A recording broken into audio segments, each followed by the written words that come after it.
Olá, amigos do YouTube, estamos começando mais um Bom Dia Mercado, sejam todos bem-vindos a esse canal. Meu nome é Theo Borges e eu estou aqui hoje para fazer junto com vocês o nosso planejamento de trabalho para esse dia 24 de maio, uma terça-feira de Libertadores Sul-Americana, um jogo da volta nos playoffs de rebaixamento da Bundesliga 2 e de promoção da Terceira Liga da Alemanha. Também temos playoffs de subida na Holanda e um jogo isolado da Série B. Tá? Como eu falei para vocês, agora com o fim da temporada europeia, eu vou tentar ajustar um pouco os meus horários e tentar fazer um pouco mais os jogos dos horários mais tardes, né?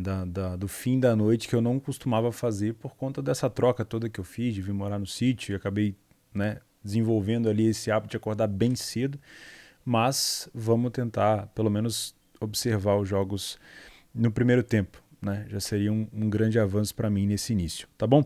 Antes da gente começar, quero pedir você encarecidamente para se inscrever nesse canal se você não é inscrito, vai ser um grande prazer ter você por aqui. Tento fazer quase todos os dias que eu posso e que eu vou trabalhar de fato o meu planejamento de trabalho. Esse não é um vídeo de palpites, eu não pretendo aqui te dar entradas. O que eu posso fazer junto com vocês, óbvio, com o apoio de vocês aí nos comentários, é tentar traçar o melhor cenário, criar o melhor tipo de cenário para trabalhar ao vivo, com embasamento de informações e conhecimento que a gente possa ter das equipes, tá bom? E se você puder deixar o like no vídeo também, se você já se inscreveu, muito obrigado, ajuda a compartilhar, né, o YouTube divulgar para novas pessoas. Vai ser um vídeo rápido hoje porque o que eu quero falar com vocês é bem tranquilo. E a gente vai ter, óbvio, uma tendência de termos um número menor de jogos, tá? Além das odds baixas. Vamos começar com o Dinamo Dresden e Kaiserslautern, que é o jogo talvez mais importante da parte da tarde. O Dresden e Kaiserslautern ficaram no 0-0 no estádio do Kaiserslautern, que, cara, que estádio lindo. Um time como o Kaiserslautern não pode estar na terceira liga da Alemanha, né? Impressionante. Aliás, eu não posso elogiar o Kaiserslautern sem elogiar também o Dresden. O Dresden foi uma das equipes que me trouxe o prazer de assistir a terceira liga da Alemanha. A terceira liga ela é muito parecida com a segunda em relação a características de jogo, né, em relação à desorganização defensiva, em relação a talvez o tipo de trabalho que eu faço de alavancagem de gol, só que tem uma liquidez bem menor. Né? Então complica um pouco mais. A questão de assistir também as streams, a maioria das casas, né, que oferecem essas streams tem um delay um pouco maior, então é um pouquinho mais complicado. Só que o que me fez gostar da terceira liga da Alemanha? Um dia, por curiosidade, não sei se eu li em algum fórum, alguma coisa assim, falou, olha, pesquisa a torcida do Dresden que você vai se surpreender. E até então o Dresden estava agarrado na terceira liga da Alemanha há muito tempo. E era um absurdo a festa que a torcida do Dresden fazia. E o estádio do Dresden também é muito bonito, a torcida é apaixonada, uma torcida que fica de amarelo pulando, faz um barulho do caramba. Isso se você quiser pesquisar, aí você vai ver a torcida do Dresden, os caras não param de pular um minuto. E aí eu falei, cara, não é possível que na terceira divisão da Alemanha tem isso. E fui pesquisar os outros estádios, os outros times, e realmente era aquilo ali. Claro que depois entrou o período de pandemia, a gente ficou com vários semestres aí sem torcida e agora está retornando, mas é um absurdo. Então assim, eu tenho um carinho muito grande pela terceira liga e é muito bom de ver o Kaiserslautern tentando voltar. O Dresden, para vocês terem ideia, antes do Magdeburg, que foi campeão agora, era o atual campeão da terceira liga. Ele subiu muito bem, acabou não fazendo uma boa segunda divisão e está brigando para tentar ficar, né? Ou seja, tentando escapar de retornar. Já falei para vocês da importância do Kaiserslautern no cenário alemão. Já falei, se fosse para escolher peso de camisa, né, o time que mais merece em relação à história, o Kaiserslautern já teria vencido, mas nós tivemos um 0-0 no primeiro jogo e, além disso, um jogo fraco e sem grandes oportunidades. Além de ter sido um jogo 0-0, foi um jogo fraco. E isso me causa uma sensação de que o segundo jogo também pode ser assim até termos o primeiro gol. Tá? Me parece, ficou muito claro no primeiro jogo que as equipes não queriam se arriscar, não queriam ir para cima. E ficou muito claro também que é preciso um gol na partida dessa volta para que os dois times tenham um pouco mais de situação de espaço. Porque, por exemplo, se o Dresden faz o primeiro gol em casa, ele pode tomar a iniciativa de recuar e buscar os espaços numa desorganização ofensiva ou defensiva do Kaiserslautern. A mesma coisa vale para o time visitante. né? Enquanto isso não acontece, parece que ninguém quer se arriscar, ninguém quer colocar em jogo o grande jogo do ano. Para o Kaiserslautern nem se fala, né? O time está agarrado na terceira liga da Alemanha há tantos anos, seria excelente ele conseguir voltar. Então eu não duvido que o Kaiserslautern faça o primeiro gol e tome a iniciativa de recuo. E que esses contra-ataques apareçam com um pouquinho mais de frequência, né? Então toma um pouco de cuidado. É complicado porque eu tenho na memória a última relegation da segunda para a terceira liga e a penúltima.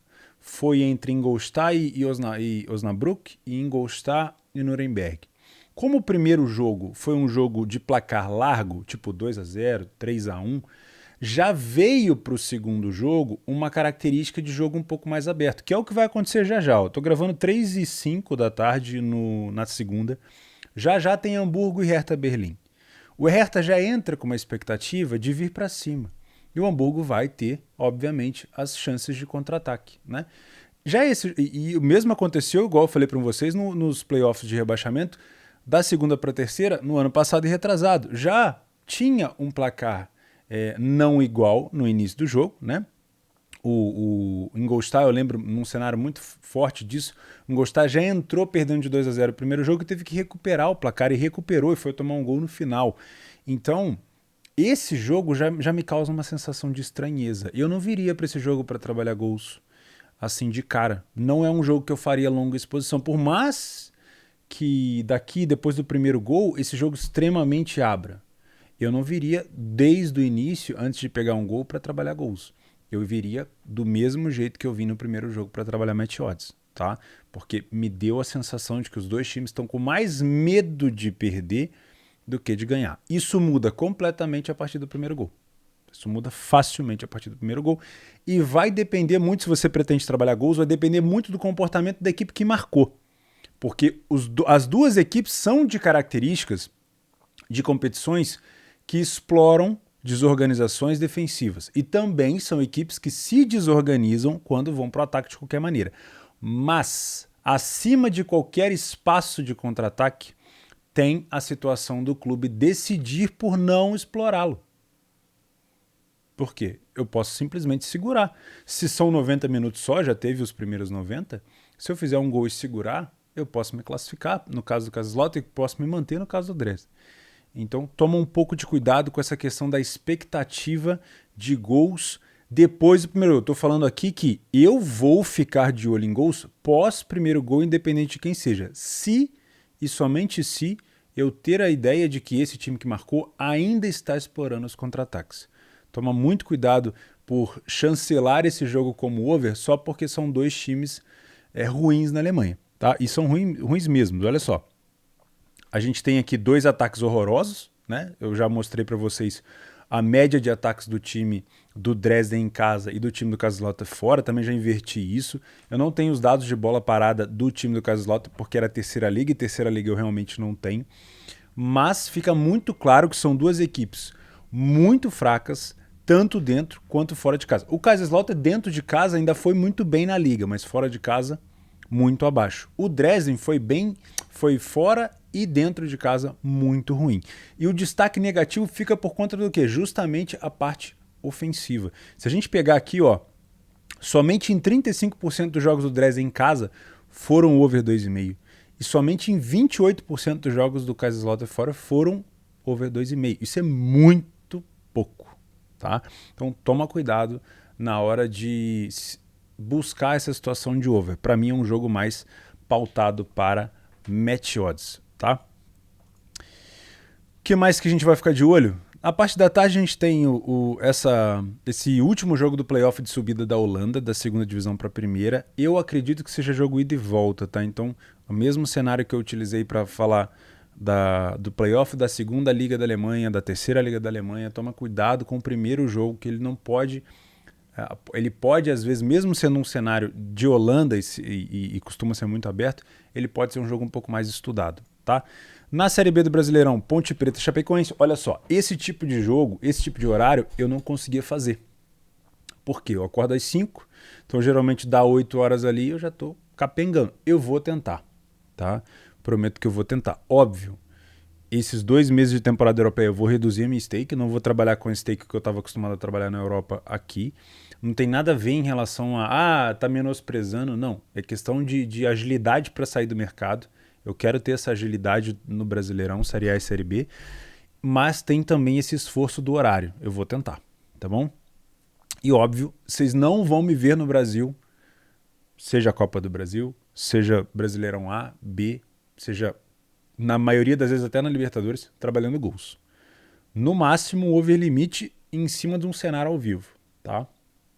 Eu quase sempre vou priorizar o mercado de match odds, tá? Que eu trabalho há tantos e tantos anos. Beleza? Vamos de Libertadores. Primeiro vamos falar de odd baixa na Libertadores. Toma muito cuidado, tá? E de grupos também já decididos. Esses 2 primeiros jogos aqui das 19h15 na Liberta envolvem a classificação do segundo lugar, porque o time do Estudiantes já está classificado, tá? Então o Estudiantes pega o Vélez fora de casa.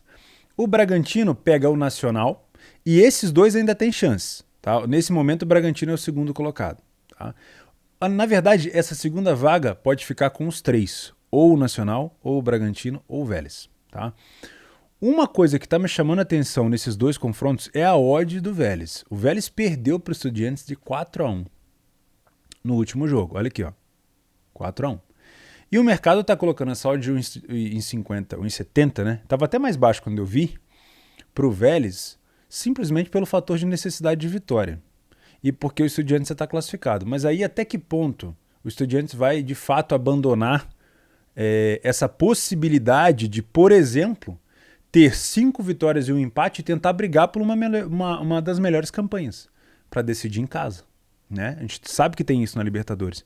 Então eu não concordo com essa odd do Vélez. Eu acho que essa odd do Vélez está muito baixa. A gente pode ter aqui uma possível correção do favorito. Fica de olho, tá? Já no lado do Nacional com o Bragantino é muito difícil traçar cenário. O empate pode ser bom para o Bragantino desde que o Vélez não vença.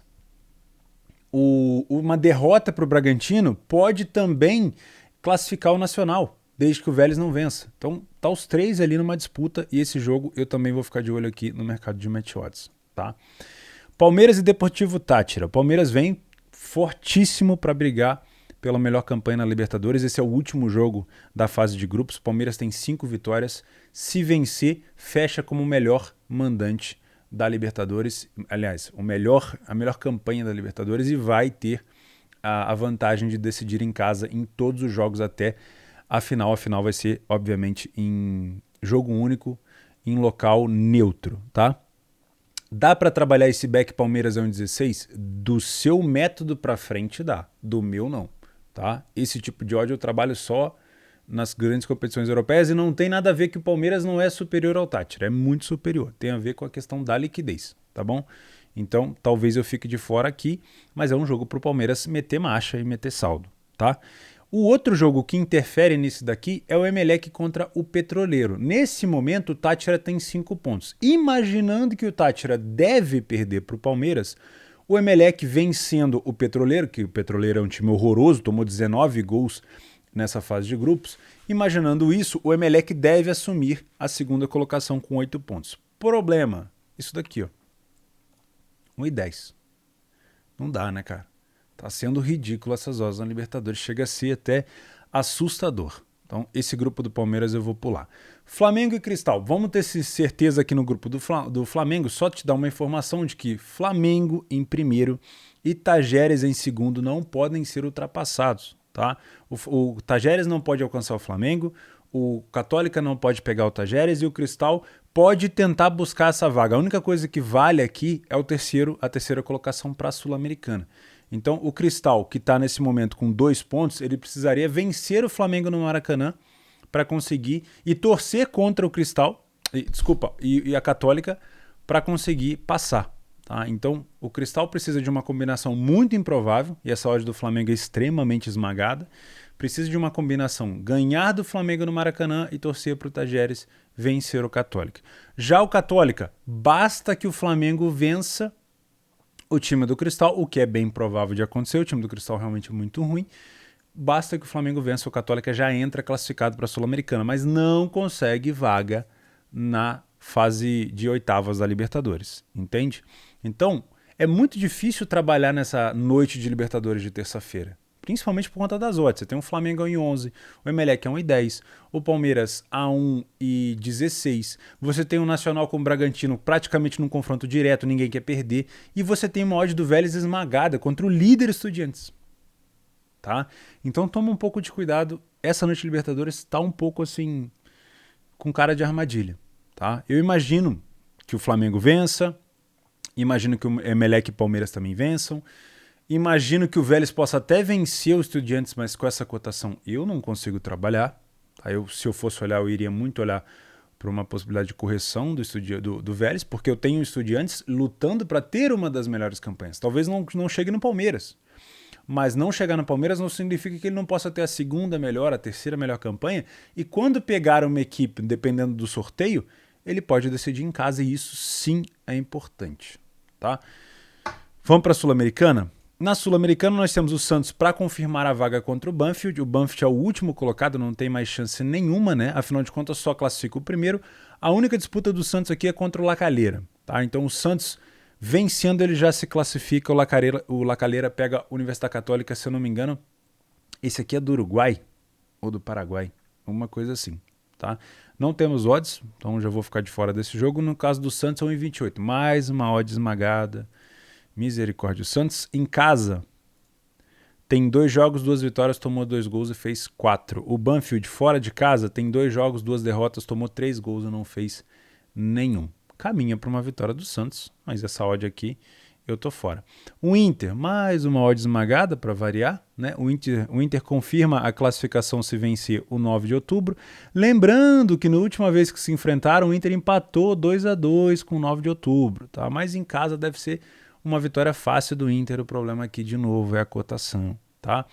LDU e Atlético Goianiense. Isso aqui é confronto direto, tá?